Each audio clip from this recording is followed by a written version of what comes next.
Hello, and you're watching Oathbound Secrets. I don't know when exactly you're watching or listening to this video type thing, but I hope you're having a lovely time. And I was watching a video not too long ago, about a week or two ago, probably about a week ago, on a channel called LEPHT Hand. Is that what it's called? Wait, what is it called? Yes, LEPHT Hand, but it's spelt weird. It's spelt with a PH just for fun.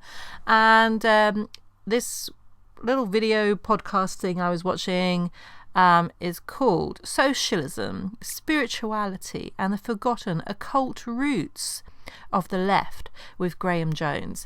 And I enjoyed this so much that I decided, you know what, Graham Jones, I will buy your book, because he's written a book called Enlightenment, and it was published with Watkins Books. And you might know that we are boycotting Watkins, which means that you just need to buy it secondhand. So I usually the majority of the books that I buy are secondhand, and I tend to find them on eBay, and yeah, that's what I do. So I got this book secondhand, and I can't tell you that I've read it yet. So you're going to have to wait for me to tell you more about that book.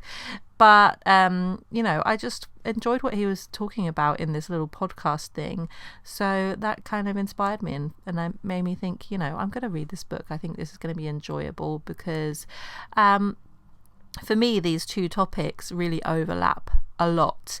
And it's like, how do I explain this? Because this whole concept of like leftist politics, the left, lefties, I feel like it's massively misconstrued, misunderstood, and I feel like it's something that I want to unpick. And this, in the same way as the whole concept of witches and magic and things, like all of these things that I think are very misunderstood generally and really need in-depth picking apart to understand what we're really talking about. And I can talk about witchcraft and paganism and the occult for hours and hours and hours.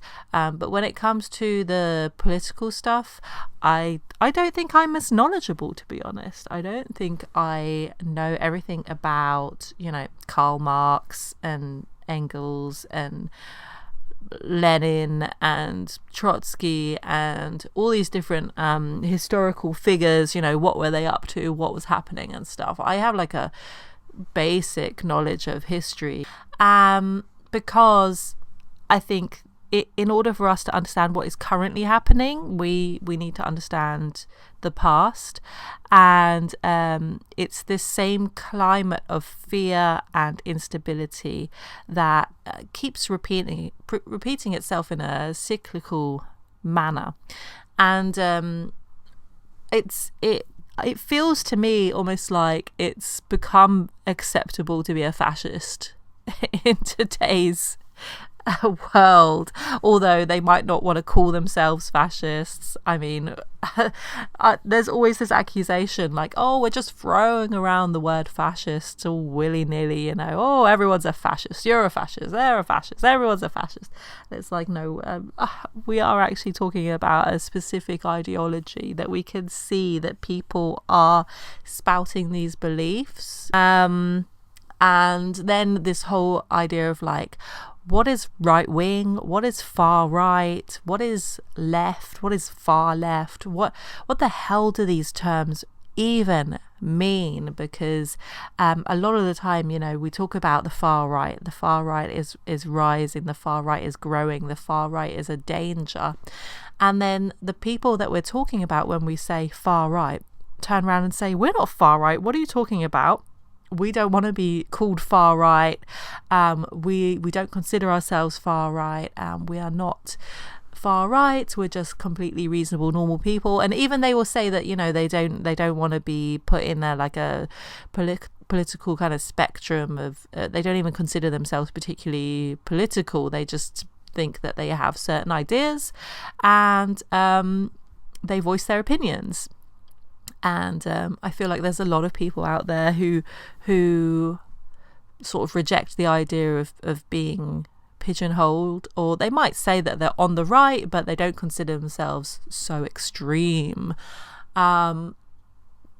Okay, and then they're in the same way, you know, people talk about lefties, you know, and who is the left, you know, what is that, what is this the left, like it's one sort of one uniform thing, in the same way that the right is not uniform, the left is not uniform. But where is this like dividing line? Where is this line between one side and another? And who are these people that consider themselves centrists? There are so many people that describe themselves as centrists, or they might just describe themselves as like neutral and just say, oh, I'm not really into politics, oh, I don't really concern myself with all these things, and they just want to be left out of this whole left right kind of battle. But I want to unpick this concept and go back to the origins. So I want to just like, let's just try and like erase this entire idea of right and left politics from our minds for a moment, and go back to a time way before. Okay, let's step back in time with me to like the Middle Ages. Yeah, let's go back to the Middle Ages. Okay, imagine yourself now at this time. There were certain like folkloric beliefs, certain mystical beliefs, and when it came down to right and left conceptually, religiously, these ideas, they symbolize something. Okay, so your right hand is considered to be your dominant hand. And scripturally, you'd see this sort of mentioned, the right hand side of God. You know, Jesus sits on the right hand side of God.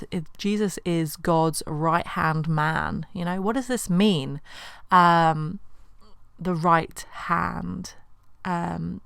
Spiritually, what does it mean to be on the right side of God, and what does it mean to be on the left side of God? Left is considered sinister. The word sinister literally means of the left side, and it's also considered like the feminine side, because the women are supposed to be meek and mild, and the men are strong and they're in charge. And that's what this whole patriarchal religion has taught people. So the left represented something on the wrong side of God. Weak in the sense of being more suggestible and easier to lead astray. That's why the women are considered the weaker sex, because Eve was tempted by the serpent in the garden because she was weak-willed. She was very suggestible, and this is why the left side, the weak side, is the feminine side, is the side that has been led astray, the side that is more vulnerable to sin. So this is what left and right mean in that context. The left is considered the side of deception and the side of rebellion. And this is where the entire political concept of left and right came from. The left was the rebellion. The left was according to to those that are in power, the left have been led astray, and the left are evil, and the left are trying to destroy the natural order of society. That's what the left means, really, essentially. You know, the origin of this entire concept, it comes from the idea of something sinister happening, you know, something dark, something scary, and something revolutionary. All these dangerous, violent revolutionaries who want to overthrow the system. That's what the left conceptually means. Whereas the right means we are going to fall in line with what the power structure has put in place, you know, the dominance of the king or the emperor, whoever is in control. You know, let's all obey the commands of a ruler who has been placed there by God. That's what the right signifies. Okay, if we're going way back into the Middle Ages, a tearing down of the old system, okay, breaking down the feudal system and the feudal powers, tearing that down in a violent revolution, a fucking beheading the king, okay, and even tearing away from the church, the Catholic Church. That was considered, you know, if you were a Catholic and you're looking at these Protestants who want to tear away from the Catholic Church, they are considered leftists because they are the ones who are rebelling. They are protesting. That's why they're called Protestants, because they're protesting. They're protesters. They're lefties. They're bloody lefties, these protesters. And I think that it clarifies the language that we're using when we give it that context, that background information. You know, we need to know the history, the proper context of what we're actually talking about. So I think whenever you refer to somebody as a leftist, what you're really saying is you consider them to be somebody who is a rebel, somebody who is a protester, somebody who is a revolutionary, somebody who wants to break down the current power system and create something else. Whereas the right is a willingness to maintain or conserve the current thing. Okay, so that's where the whole idea of conservatism comes from. It's let's carry on with this current power structure. Let's not let it be degraded or reformed in any way. I mean, reformism is like making some little tiny tweaks, some little tiny changes here and there, just a little tiny bit. Let's just tweak a few of those rules and regulations. And who has dominance? They're the ones with the wealth, the ones that have the wealth, the money, the power. That's what the right wing, the right side, represents politically and spiritually. Colonialism, imperialism, all of these tools of domination.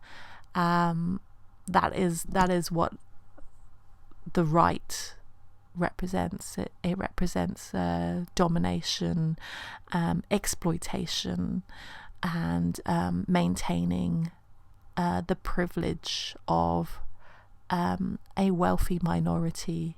Global wealth distribution. Okay, what is going on in the world? Who is being exploited and who is benefiting? And I know that can be like a little bit overwhelming, like what the fuck is going on in the world, but I think we can all understand the basics, right? We can all understand the basics that some people are getting shortchanged and other people are living in a fucking luxury.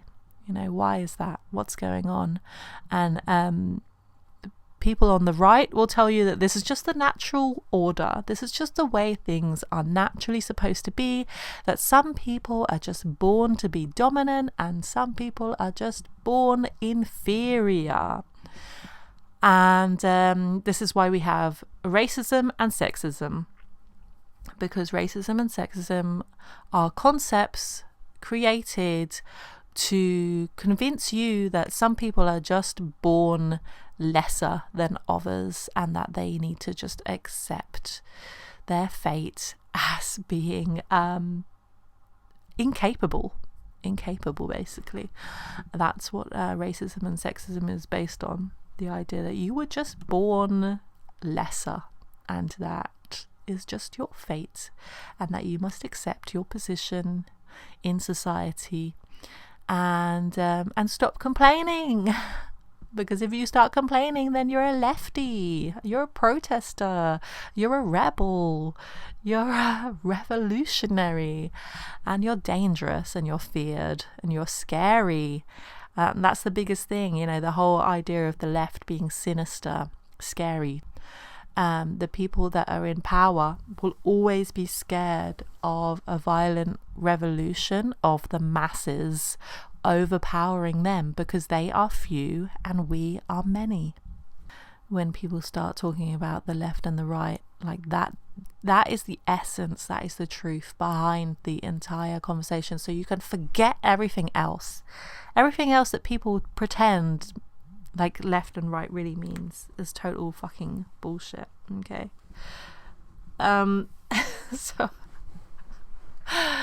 I really hope that was making some sense, you know. Like I'm not talking about the politicians who dress themselves in red or blue. Like that, I'm not talking about that. Please get this clear in your mind. Like left and right is not about red and blue. Red and blue is a total fucking joke. It's a pantomime. Thanks for watching and happy 2026. Goodbye. Leave a comment and make a video response maybe. I don't know. Catch me on Instagram. Bye.